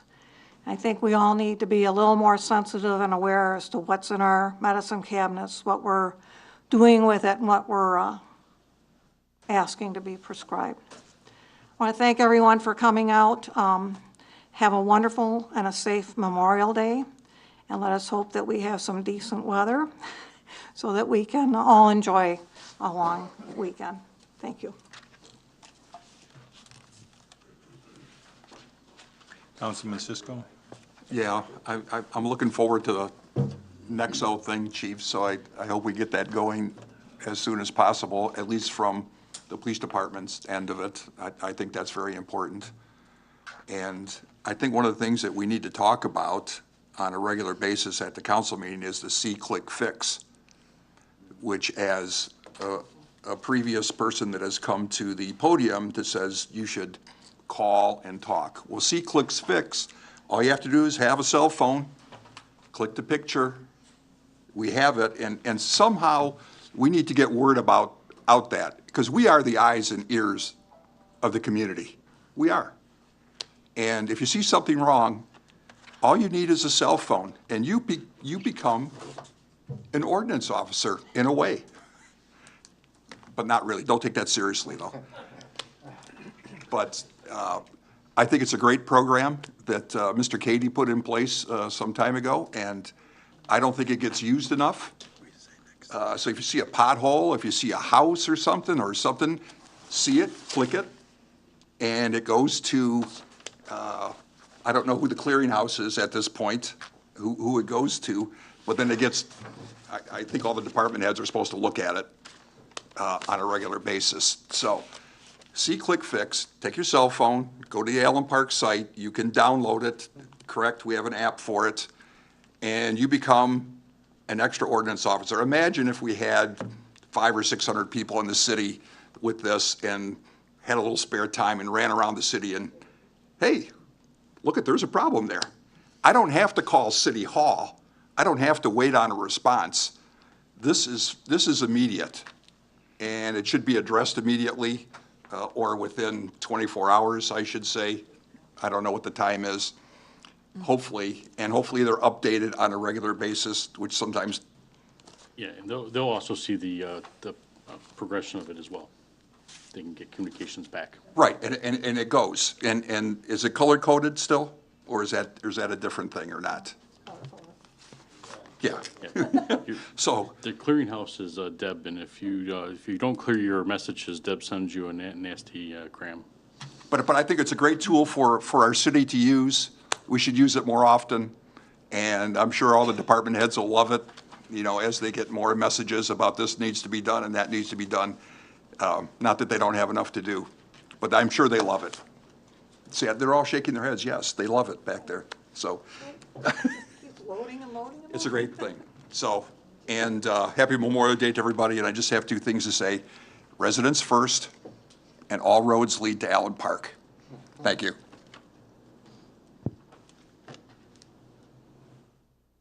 Any other council persons wishing to speak? I don't see any. I want to thank everyone for coming out tonight. Just a little explanation about what happened with the Memorial Day parade. We kept watching the weather squalls, and finally I talked to David Babich, who's head of the American Legion, and also the VFW is now holding their meetings there as they've sold their facility. And we're talking with him, and I was talking to the police department, looking at their weather service, looking at my weather service. And we had just come to the conclusion that the risk of having a lot of people walking out in a heavy rain, and particularly listened to the last thunderstorm we had earlier last week. I just didn't want to see young people. I didn't want to see a lot of older people out there. The Legion and VFW had decided that they would move the food from Champaign Park. They were going to put it back at the Legion headquarters. So they were changing. They wanted to go forward. I don't even honestly know whether they were able to get the memorial service at the Veterans Memorial in Champaign Park done. That was supposed to occur at 3, and at 2:45, looking out my windows at home, it was raining. I think they did. They posted somebody posted on Facebook that they did.